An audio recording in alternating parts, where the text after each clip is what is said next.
नमस्कार विद्यार्थियों, मैं अर्चना रघुवंशी आपके सामने हिंदी व्याकरण का एक नया विषय प्रस्तुत करती हूँ जिसका नाम है संधि। आज हम संधि की परिभाषा, उसके प्रकार, उसे कैसे पहचानते हैं, इसके बारे में पढ़ेंगे।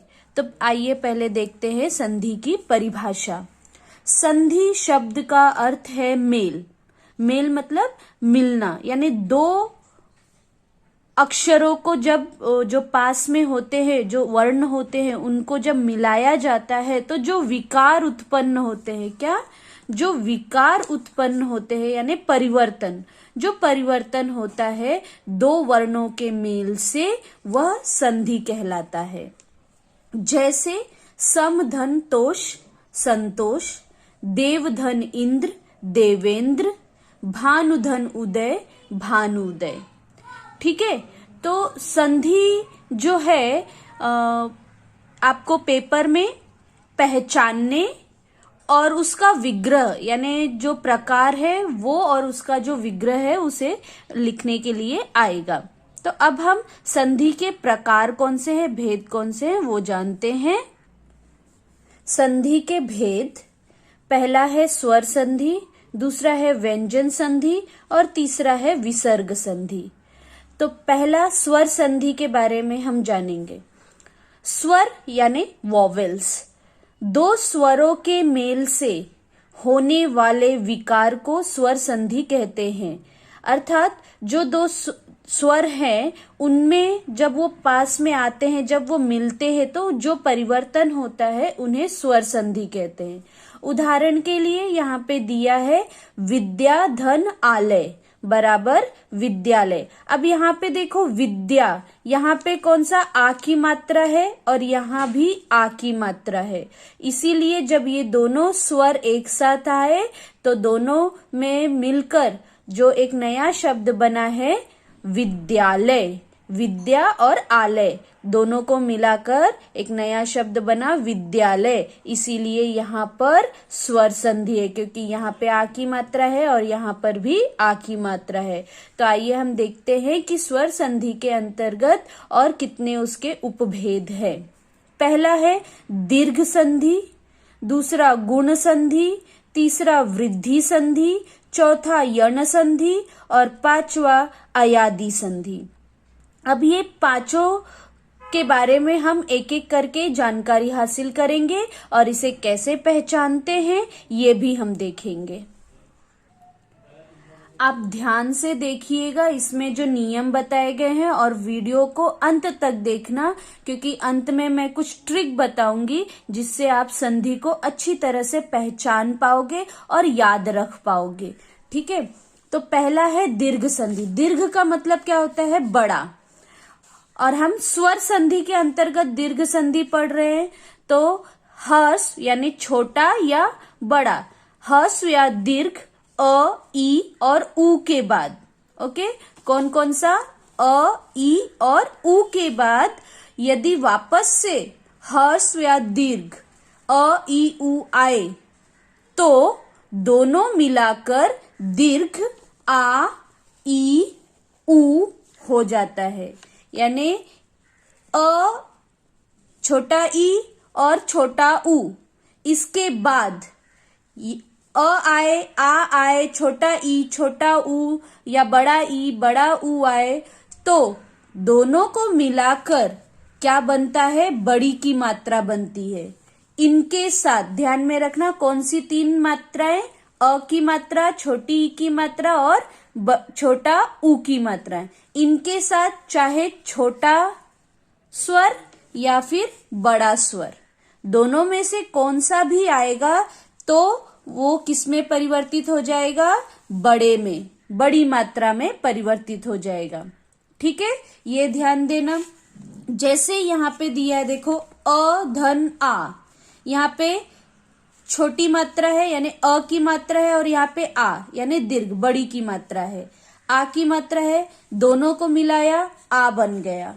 ठीक है, जैसे उदाहरण देख लेते, हिम धन आलय। अब यहाँ पे अ की मात्रा है और यहाँ पे आ की, तो अ और आ दोनों मिला के क्या हो गया, आ की मात्रा, हिमालय। ठीक है, उसी तरह से आ और आ भी दोनों अगर आते हैं तो क्या बन जाएगा यहाँ पे आ। विद्याधन अर्थी विद्यार्थी। यहाँ पे देखो आ की मात्रा है और यहाँ भी आ की मात्रा आएगी, विद्यार्थी। अब यहाँ पे देखो ई धन ई, दोनों छोटी ई है और दोनों छोटी ई को मिला के क्या बना, बड़ी ई। रवि धन इंद्र रविंद्र। अब यहाँ पे एक छोटा ई है एक बड़ा ई है और दोनों को मिलाया तो क्या बन गया यहाँ पे बड़ी ई, यानी गिरी धन ईश गिरीश। बड़ी ई धन छोटा ई बराबर बड़ी ई। मही धन इंद्र महेंद्र। अब दोनों बड़ी ई की मात्राएं हैं, दोनों को मिलाया तो क्या बन गया बड़ी ई। नदी धन ईश नदीश। छोटा ऊ धन छोटा ऊ बराबर बड़ा ऊ। तो उदाहरण के लिए भानु धन उदय, यहाँ पे देखो छोटा ऊ और यहाँ पे भी छोटा ऊ है, दोनों मिला के क्या बन गया बड़ा ऊ, भानुदय। फिर उसके बाद में है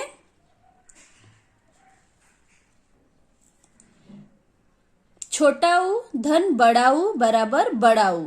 लघु धन उर्मी लघुर्मी। बड़ा ऊ धन छोटा ऊ बराबर बड़ा ऊ। वधु धन उत्सव वधुत्सव। बड़ा ऊ धन बड़ा ऊ बराबर बड़ा ऊ। भू धन ऊर्ध्व भूधर्व। तो इस तरह से आपको दीर्घ संधि के अंतर्गत क्या याद रखना है कि अ, छोटी ई और छोटा ऊ के साथ छोटा स्वर या बड़ा स्वर आए तो वो किसमें परिवर्तित हो जाएगा, बड़े स्वर में। ठीक है, आ, बड़ी ई और बड़ा ऊ। ठीक है, इसके बाद है हमारा दूसरा गुण संधि। इसमें अ आ के आगे ई और बड़ी ई अगर आता है, किसके आगे अ और आ, या तो अ हो या तो आ हो, अगर इनके साथ में छोटी ई या बड़ी ई आएगी तो वो किस में परिवर्तित हो जाएगी, ए में। और छोटा ऊ और बड़ा ऊ अगर आता है तो इनके साथ अगर ये आते हैं तो ये किस में परिवर्तित हो जाएंगे, ओ में। और अगर री है, ठीक है, ऋषि री है तो वो किस में बदल जाएगा, अर में। ठीक है, तो वहां पे कौन सी संधि हो जाएगी, गुण संधि। जैसे यहां पर उदाहरण दिया है, देखो अ के साथ क्या है, ई। ये जो है ये नियम है, सूत्र है। ठीक है, अ के साथ ई अ धन ई बराबर क्या हो गया, ए। अब यहाँ पे उदाहरण देख लेते हैं, जैसे नर, यहाँ पे क्या है, र। देखो र जो है वो व्यंजन है, लेकिन जब हम हर व्यंजन के साथ एक स्वर होता ही है तो र, अ की मात्रा है। ठीक है, धन इंद्र, यहाँ पे भी क्या है, ई आया है, तो यहाँ अ के साथ ई आया है तो ये क्या हो गया, नरेंद्र। यानी ये ई किस में परिवर्तित हो गया, ए में परिवर्तित हो गया। ठीक है, चेंज हो गया। अब यहाँ पे आ धन ई, यानी आ के साथ भी अगर ई आएगा तो भी वो किस में बदल जाएगा, ए में। जैसे महाधन इंद्र महेंद्र। उसी तरह से अगर अ के साथ बड़ी ई आता है तो भी वो ए में बदल जाएगा, जैसे नर धन ईश नरेश। और आ के साथ यदि बड़ी ई आएगा तो भी ए में वो बदल जाएगा, महाधन ईश महेश। उसी तरह से अगर अ के साथ ऊ आता है, छोटा ऊ, ठीक है, तो वो भी किस में बदल जाएगा, ओ में। जैसे ज्ञान धन उपदेश, यहाँ पे अ और यहाँ पे ऊ है तो वो किस में बदल गया, ओ में बदल गया, ज्ञानोपदेश। उसके बाद अ धन बड़ा ऊ बराबर, यानी अ के साथ यदि बड़ा ऊ आता है तो भी वो ओ में बदल जाएगा, जैसे जल धन उर्मी बराबर जलोर्मी। आ के साथ यदि बड़ा ऊ आता है तो भी वो ओ में बदल जाएगा, जैसे महा धन उर्मी बराबर महोर्मी। अ धन री, अब अ के साथ यदि ऋषि का री आता है तो भी वो किस में बदल जाएगा, अर में। तो देखो यहाँ पे देव, यहाँ पे अ की मात्रा है और यहाँ पे री आ रहा है, तो वो किस में बदल गया, देवर्षि। देव अ की मात्रा और आधा र, ठीक है, देवर्षि। आ के साथ यदि रू की मात्रा आती है तो भी वो अर में बदल जाएगा, जैसे महाधन ऋषि महर्षि। तो यहाँ सब इन सब उदाहरणों में कौन सी संधि हो गई है, गुण संधि। तो आपको यहाँ पे क्या याद रखना है कि अ के साथ या आ के साथ या फिर ऊ या बड़ी ऊ के साथ आ के साथ अ या आ के साथ अगर ई आती है तो वो ए में, अ और आ के साथ यदि ऊ आता है तो वो ओ में। ये याद रखना है आपको। और रू का अर इसमें बदल जाएगा, ठीक है। अगला तीसरा है हमारा वृद्धि संधि। इसमें अ आ के साथ ए आए, यानी अ के साथ और आ के साथ यदि ए और ए आए तो वो किस में बदल जाएगा, ए में, यानी बड़ा जो ए है उसमें बदल जाएगा। और अ आ के साथ यदि ओ आए तो वो किस में बदल जाएगा, औ में, ठीक है। वृद्धि हो जाती है, यानी वो बढ़ जाता है, एक मात्रा बढ़ जाती है, ठीक है। अब यहाँ पे ध्यान दो, जैसे कि याद रखना अ आ ही है, ओके। अ और आ के साथ यदि ए आएगा तो ए, ओ आएगा तो औ, तो वहां पे कौन सी संधि हो जाएगी, वृद्धि संधि, ठीक है। अब जैसे अ धन ए बराबर ए, अब यहाँ पे ए की मात्रा है, यहाँ पे भी ए की मात्रा है, यहाँ पे अ है और यहाँ पे ए है, तो क्या हो गया, ये वृद्धि हो गई, दोनों में दो मात्रा हो गई, मिलाकर एकाएक, एक धन एक एकाएक। इसके बाद अ धन ए, अगर अ के साथ ए आएगा तो भी ए हो जाएगा, जैसे मत धन एक मतैक। अ धन औ बराबर औ, वन धन औषधि वनौषधि।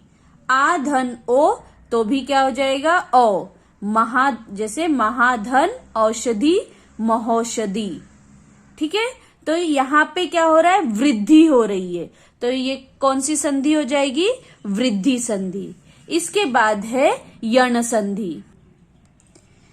यण संधि के अंतर्गत छोटा ई, बड़ा ई, छोटा ऊ, बड़ा ऊ और री के साथ कोई विजातीय स्वर आने पर, ओके, वह य व र हो जाता है, उसे यण संधि कहते। आइए देखते, जैसे यहाँ पे देखो ई विजातीय स्वर, यानी सेम स्वर नहीं, असमान, ई के साथ ई नहीं बल्कि अ या फिर ए, ठीक है।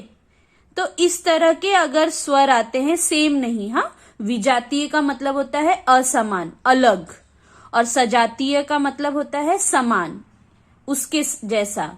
तो यहाँ पे ई है, लेकिन यहाँ पे कौन सा स्वर है, अ है, तो ई के साथ यदि अ आता है तो वो किस में बदल गया है, य। और याद रखना, यहाँ पे जो मात्रा होगी वही मात्रा आगे अ की मात्रा प्लस होगी। जैसे उदाहरण के लिए देखो, यदि धन अपि, तो यहाँ पे छोटी ई की मात्रा लगी हुई है द पे, और यहाँ पे अ है, तो यहाँ पे वो किस में परिवर्तित हो गया, य पे, ठीक है, यद्य यपि।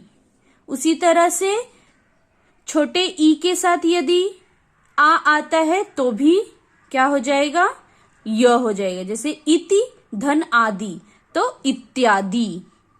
उसके बाद बड़ी ई के साथ यदि अ आएगा तो भी वह क्या हो जाएगा, य, जैसे नदी धन अर्पण, तो नद्यर्पण। अब यहाँ पे देखो बड़ी ई की मात्रा है और यहाँ पे अ है, तो ये किस में परिवर्तित हो गया, अ में, य में, ठीक है, नद्य नद्य अर्पण। ओके, बड़ी ई के साथ यदि आ आए तो भी य में बदल जाएगा, जैसे देवी धन आगमन बराबर देव्यागमन।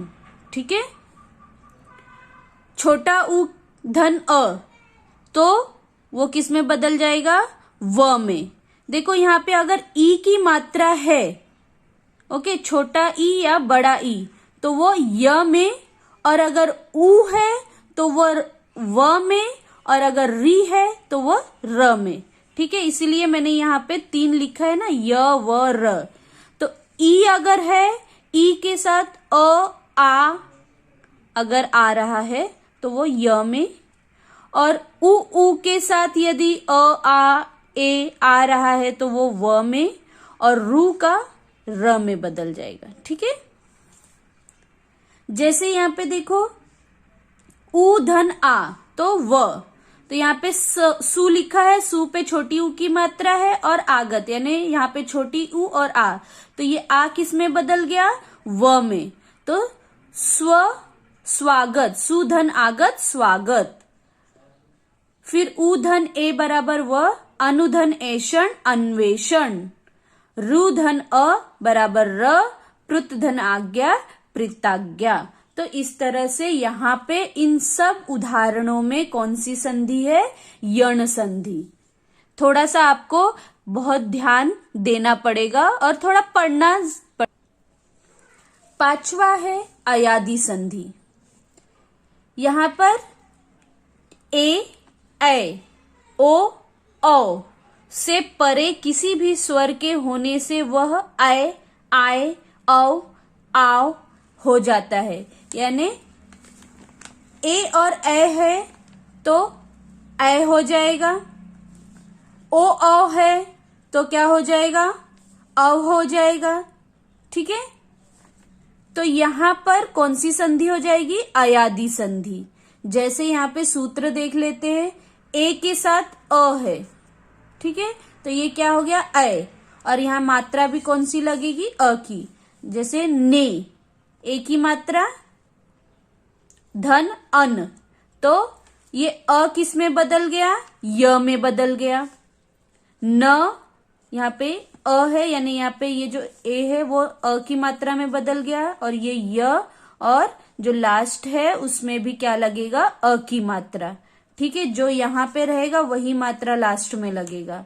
तो नयन, ने धन अन नयन। ए धन अ बराबर आए, और मात्रा लास्ट में अ की ही लगेगी क्योंकि यहाँ पे क्या है, अ है। तो गए धन अक, तो गए का आ हो गया गा, और ये य, और लास्ट में अ की मात्रा क, गायक। इसी तरह से ओ धन अ बराबर औ। ठीक है, ए है तो ए आए होगा, और ओ औ है तो अव आव होगा। अगला औ धन अ आओ धन अ, यानी प धन अक पावक। नौ धन इक नाविक। अब यहाँ पे औ की मात्रा है और यहाँ पे छोटी ई है, तो ये क्या हो जाएगा, आओ और ई, यानी ना व और छोटी ई की मात्रा, और लास्ट में क, नाविक। ठीक है, तो इस तरह से ये अयादी संधि है। तो एक चीज आप याद रखना, जब आपको संधि पहचानने के लिए आता है, और तो वहां पे आप सिर्फ, मैं 10वीं के बच्चों के लिए ये कह रही हूं कि आप जो है वहां पे स्वर संधि अगर आपको पहचानने के लिए आता है तो सिर्फ स्वर संधि पहचान कर लिखो, उनके प्रकार मत लिखो। क्योंकि यदि आप कहीं कंफ्यूज हैं कि ये अयादी संधि है या यण संधि है, आपको कंफर्म है ये स्वर संधि है, तो सिर्फ स्वर संधि लिखो, उसके प्रकार लिखने की जरूरत नहीं है पेपर में। ठीक है, इसके बाद अगला संधि है दूसरा, व्यंजन संधि। व्यंजन कॉन्सोनेंट, व्यंजन का व्यंजन से या किसी स्वर से मेल होने पर जो परिवर्तन होता है उसे व्यंजन संधि कहते हैं। जैसे सत धन जन, तो सज्जन। अब यहाँ पे भी व्यंजन है, त है, और यहाँ पे भी ज है जो कि एक व्यंजन है। दोनों के मिलाप से जो नया शब्द बना है सज्जन, तो यहाँ पर व्यंजन संधि है। तो व्यंजन संधि के कुछ नियम है, जैसे कि पहला है वर्ग का पहला वर्ण। आपको क ख ग घ वर्णमाला आता है, आपको पता है। तो जो पहला वर्ग होता है क का वर्ग, जैसे क ख ग घ अंग, ये एक वर्ग हो गया। फिर च छ ज झ इय, ये दूसरा वर्ग। ट ठ ड ढ न, ये तीसरा वर्ग। त थ द ध न, ये चौथा वर्ग। प फ ब भ म, ये छठवां वर्ग। तो इस तरह से वर्ग का जो पहला लेटर है, पहला वर्ण है, उसके साथ उसी वर्ग का तीसरा या चौथा वर्ण आता है या फिर स्वर आता है। ठीक है, तो वो किस में बदल जाएगा? तीसरे या चौथे वर्ण में। जैसे क का ग, च का ज। अब देखो च छ ज, तीसरा लेटर। ठीक है, तो वर्ग का पहला वर्ण क च ट त प के साथ यदि कोई तीसरा या चौथा वर्ण या स्वर आए तो क का ग, च का ज, ट का ड, प का ब हो जाता है। ठीक है, जैसे यहाँ पे देखो दिक धन अंबर, तो दिगंबर। यहाँ पे क्या आया है? क। ठीक है, क आया है, तो क का किस में बदल जाएगा? क का तीसरा लेटर क्या होता है? क ख ग। तो यहाँ पे क किस में बदल गया? ग में, दिगंबर। उसी तरह च, आच धन आदि, तो च किस में बदल गया? च छ ज, ज में बदल जाएगा। तो आ जा दी। ठीक है, षट धन यंत्र, षडयंत्र। तत् धन अंतर, तदंतर। अप धन द, अब्द। तो इस तरह से ये पहला नियम है कि वर्ग का पहला वर्ण अगर आता है तो वो तीसरे या चौथे वर्ण में बदल जाता है। ठीक है, इसके बाद दूसरा नियम, किसी वर्ग के पहले वर्ण, ओके, किसी वर्ग के पहले वर्ण क, च, ट, त, प के साथ न या म आए तो उसके स्थान पर उसी वर्ग का पांचवा वर्ण हो जाता है। ठीक है, अगर क, च, ट, त, प जो पहला लेटर है उसके साथ में यदि न या म आता है तो उसी वर्ग का जो पांचवा लेटर है, पांचवा अक्षर है, उसमें वो बदल जाएगा। जैसे क, ख, ग, घ, अंग, तो वो क के साथ यदि न आता है तो वो अंग में बदल जाएगा। च, छ, ज, झ, इय, तो अगर च के साथ न या म आता है तो इय में बदल जाएगा। ट, ठ, ड, ढ, न, यदि ट के साथ न या म आता है तो वो अण में बदल जाएगा। इस तरह से, जैसे यहाँ पे वाक धन मय, ठीक है, वाक धन मय। अभी ये क है, क के साथ में क्या आया? म, तो क का जो पांचवा लेटर है वो क्या है? अंग, तो यहाँ पे क्या हो गया? वाग्मय। सट धन माश, तो ट का अण होता है, तो ट किस में बदल गया? अण में, षण्मास। ठीक है, तीसरा है त का मेल, ग, घ, द, ध, ब, भ, य, र, व या किसी स्वर से हो तो वहां द हो जाएगा। अब देखो यदि त के साथ, ठीक है, त के साथ यदि ग, घ, अभी देखो ग और घ कौन सा लेटर है? क, ख, ग, घ, क, ख, ग, घ, तीसरा और चौथा। ठीक है, तीसरा और चौथा लेटर। तो त के साथ यदि तीसरा या चौथा लेटर आता है या फिर स्वर आता है तो वो किस में बदल जाएगा? द में बदल जाएगा। ठीक है, जैसे सत धन भावना, तो त के साथ भ आया है, प फ ब भ, चौथा लेटर है भ, तो त के साथ भ आया तो ये भ किसमें ये त किसमें बदल गया, द में बदल गया। सत धन भावना सद्भावना, जगत धन ईश जगदीश। ठीक है, ये ध्यान में रखना, त के साथ यदि तीसरा या चौथा लेटर आता है या स्वर आता है तो वो किस में बदल जाएगा, द में बदल जाएगा। इसके बाद है त से परे।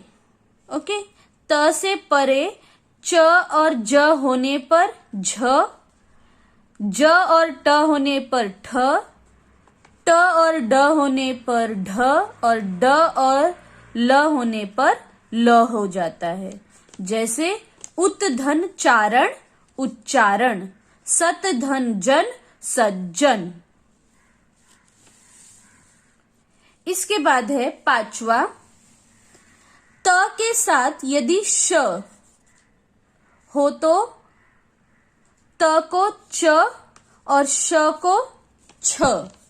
ठीक है, त के साथ यदि श हो तो त किस में बदल जाएगा, च में, और श किस में बदल जाएगा, छ में। ठीक है, जैसे उत धन श्वास तो यहां पे उच्छ्वास, ये जो त है वो किस में बदल गया, च में, और ये श किस में बदल गया, छ में। तो उच्छ्वास, उत धन शिष्ट उच्छिष्ट। ठीक है, इसके बाद है विसर्ग संधि।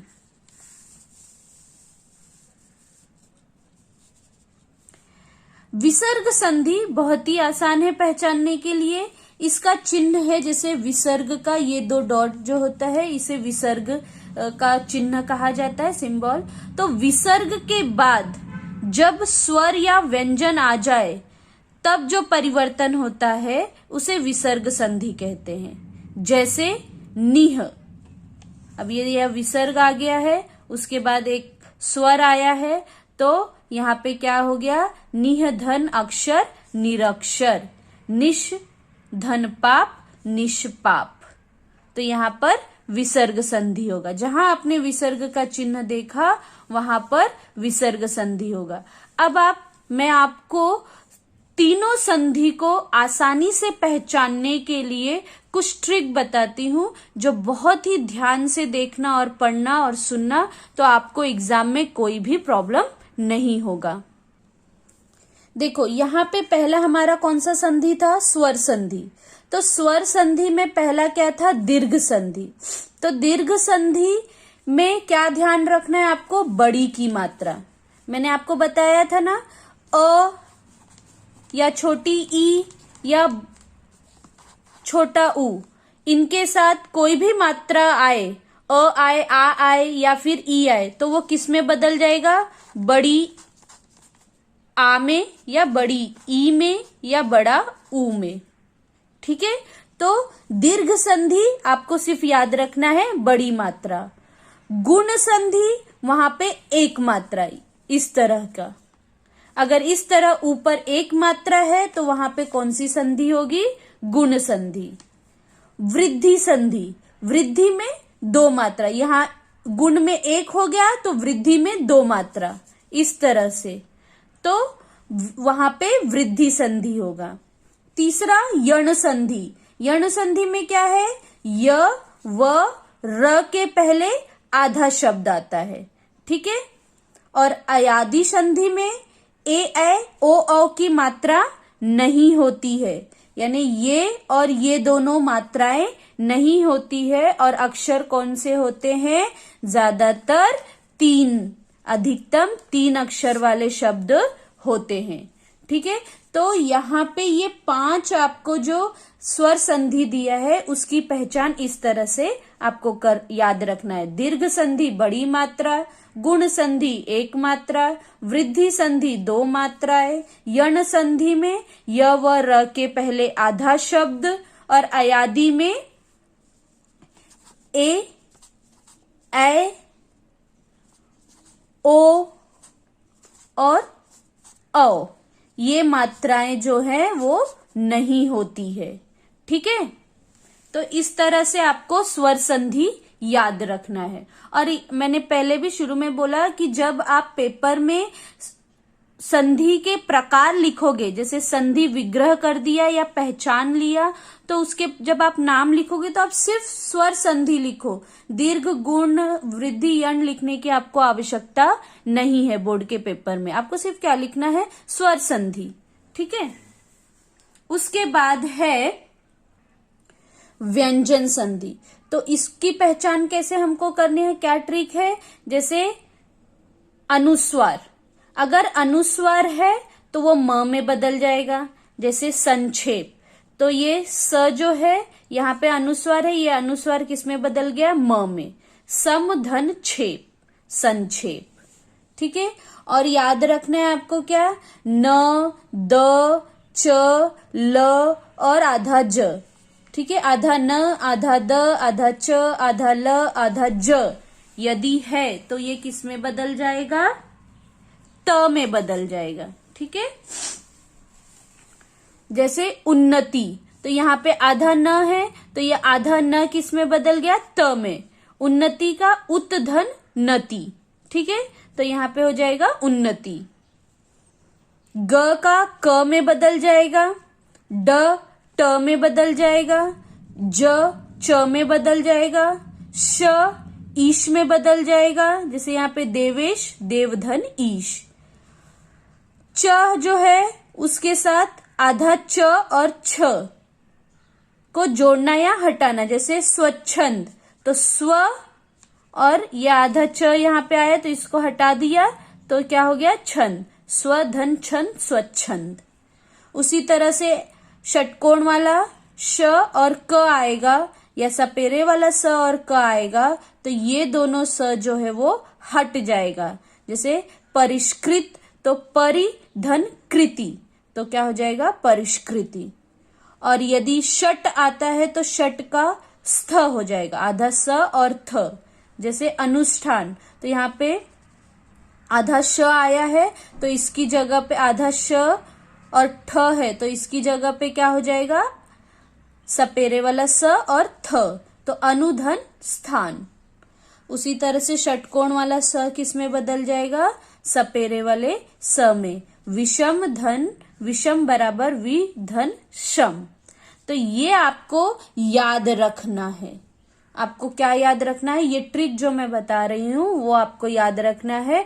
और कुछ एग्जाम्पल्स, उदाहरण जो है वो आपको याद कर लेने हैं। ठीक है। तो ये ध्यान में रखना आप यहाँ पे, न, आधा न, द, च, ल, ज ये सब किस में बदल जाएगा, त में। ठीक है। इसके बाद है विसर्ग। विसर्ग संधि में आप याद रखना कि ये जो विसर्ग है कहाँ लगेगा, सपेरे वाला आधा श, षटकोण वाला आधा श और शरबत वाला आधा श, ये विसर्ग जो है इन तीनों श में बदल जाते हैं। ठीक है। सपेरा वाला स, षटकोण वाला श और शरबत वाला श, तो ये जो अक्षर है ये विसर्ग में बदल जाते हैं या फिर विसर्ग जो है इनमें बदल जाता है। ठीक है। तो इस तरह से मैंने आपको संधि के तीनों प्रकार और उसे कैसे पहचानना है उसके ट्रिक बता दिए हैं। आशा करती हूँ कि आपको समझ में आया होगा। और सिर्फ आपको क्या करना है, वो ट्रिक ध्यान में रखना है और कुछ उदाहरण आपको लर्न करने हैं, याद करके रखने हैं। संधि अगर आप ध्यान से पढ़ेंगे तो बहुत ही सरल है। ठीक है। Thank you.